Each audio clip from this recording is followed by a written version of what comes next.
11. Live from 42nd Street, this is 11 News at 10. Tonight at 10, the migrant crisis on full display in New York City. Asylum seekers waiting for hours to be processed. Lines stretching down the street just days after city leaders went to Washington, D.C. asking for help. Hello, everyone. I'm Heidi Tong.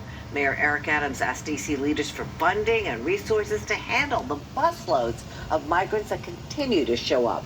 And today, the city struggled to process them. Ms. Lemon's Katie Corrado live for us at the Roosevelt Hotel now with details on this. Katie.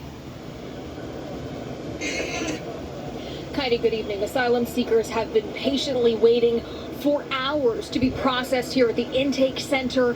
Many of them now setting up makeshift beds for the night just to try and get comfortable. I asked an advocate for the asylum seekers if there was any sort of a plan for tonight, and he said that there's no plan that he knows of, that the asylum seekers were told to just stay in line and wait.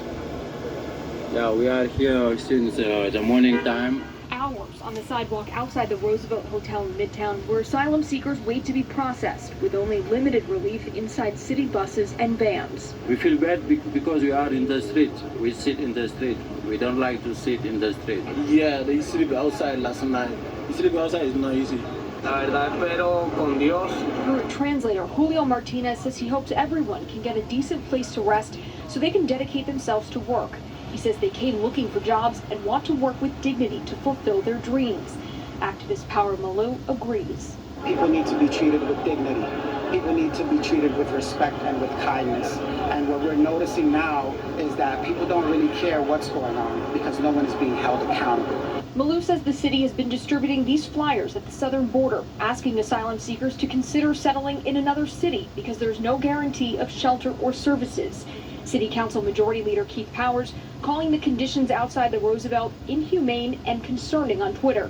Mayor Adams briefly addressed the situation at the Dominican Day Parade Sunday. Yes, we've been saying it for the longest. That we're out of space.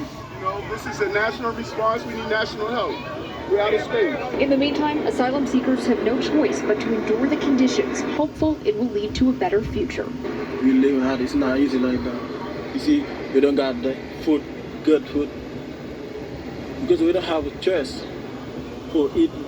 We don't have a choice for nothing. Just so we come here to find a job, for fixing my life. And both Mayor Adams and public advocate Jamani Williams have visited Washington in the last several days to reiterate the need for federal help, for more money, for funding from FEMA, for resources, and for additional sites to house these asylum seekers. Reporting live outside of the Roosevelt Hotel in Midtown, I'm Katie Corrado, Pix 11 News. Katie, Thank you. Tonight, we're waiting to hear if a body pulled from the water